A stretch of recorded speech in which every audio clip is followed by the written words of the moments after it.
નમસ્કાર દર્શક મિત્રો, જનરપણ ન્યૂઝમાં આપણું સ્વાગત છે. હું છું આપણો મિત્ર કંચન પરમાર. મિત્રો, આપ સૌ જાણો છો કે છેલ્લા કેટલા સમયથી સોશિયલ મીડિયા પર એક ટ્રેન્ડ યુવા નેતાઓ દ્વારા પ્રજા સમક્ષ વારંવાર વિડીયોના માધ્યમથી આપ સૌ એ હાકલ પડકારા અને આપ સૌ જોઈ શકો છો કે આજના યુવાનો નશાના રવાડે ચડી ગયા છે ને ગુજરાતને નશામુક્ત બનાવવા માટે આજના યુવા નેતાઓ હાકલ કરી રહ્યા છે. તો એમાં પોલીસ પર અત્યારે ખાસ કરીને એનડીપીએસના કેસો વધુ કામગીરી થાય તેના માટે પોલીસ સક્રિય બની છે. અને હવે તો ગુજરાતના ગૃહમંત્રી એવું પણ કહ્યું છે કે સ્થાનિક પોલીસ સ્ટેશન દ્વારા પણ એનડીપીએસના કેસો કરી શકવામાં આવશે. એટલે કે પહેલાં સ્પેશિયલ બ્રાન્ચો જ હતી કે ભાઈ એસઓજી હોય જે ખાસ કરીને એમાં નિપુણ હોય એટલે એ જ કામ કરી શકતી હતી. પણ હાલ તો ગૃહમંત્રી હર્ષ સંઘવીના જણાવ્યા પ્રમાણે હવે સ્થાનિક પોલીસ પર એનડીપીએસના કેસ કરી શકે છે. પરંતુ આ કેસ કરવા માટે પોલીસને એટલી સક્ષમતા જોઈએ છે, કારણ કે એનડીપીએસના કેસ માટે ઘણું બધું માન્ય રાખતું હોય છે. તો એવા જ એક એનડીપીએસના કેસની આપણે વાત કરવી છે. જેતલપુર બ્રિજ નીચે વનસ્પતિજન્ય માદક પદાર્થનો ગાંજો સાથે એક વ્યક્તિને પકડી પાડી એનડીપીએસ એક્ટ મુજબ કાયદેસરની કાર્ય કરતી અકોટા પોલીસ ટીમ. તો આની વિસ્તારથી વાત કરીએ તો અકોટા પોલીસ સ્ટેશન હદ વિસ્તારમાં માદક દ્રવ્યોની ખરીદ વેચાણ તથા હેરાફેરી ગેરકાયદેસર પ્રવૃત્તિ અટકાવવા સારું અકોટા પોલીસ સ્ટેશનના પોલીસ ઇન્સ્પેક્ટર સૂચના આપી હતી અને તેમના માણસો કામે લાગ્યા હતા. જોકે પોલીસ કામે લાગે તો પાતાળમાંથી પણ આરોપીઓને શોધી લાવતી હોય છે.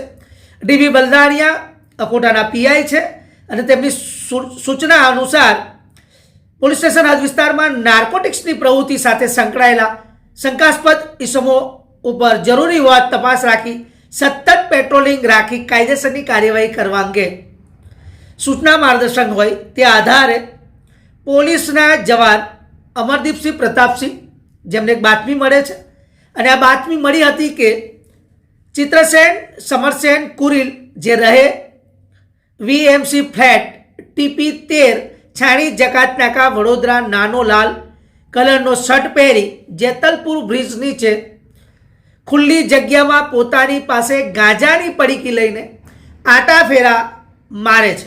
બાતમીના આધારે બે પંચોને સાથે રાખી પોલીસ સ્ટાફના માણસો સાથે રાખી અકોટા પોલીસ દ્વારા રેડ કરતા ચિત્રસેન સમરસેન કુરીલ, જેની ઉંમર 45 વર્ષ છે, તેને પકડી પાડવામાં આવ્યો અને પકડતાની સાથે તેની પાસેથી 79 કિલો 31 ગ્રામ ગાંજો મળી આવ્યો, જેની કિંમત ₹3,965 અને એની અંગઝડતીના ₹235 મળી આવતા કુલ મુદ્દામાલ સાથે 4,195 તેની પાસે મળ્યા. અને તે દરમિયાન અકોટા પોલીસ દ્વારા ગુનો રજીસ્ટર નોંધી તેની ઉપર હવે આગળની કાયદેસર કાર્યવાહી હાથ ધરવામાં આવી છે.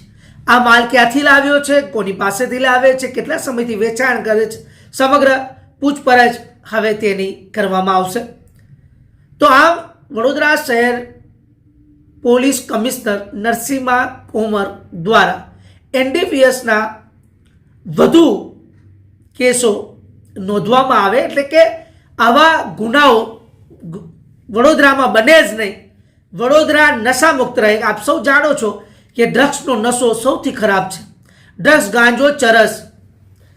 કહેનારા એમ કહે છે એકવાર દારૂની લત છૂટી જશે, પરંતુ ગાંજો અને ચરસ, ડ્રગ્સ જેવા નશા આપના યુવાઓને બરબાદ કરી નાખશે.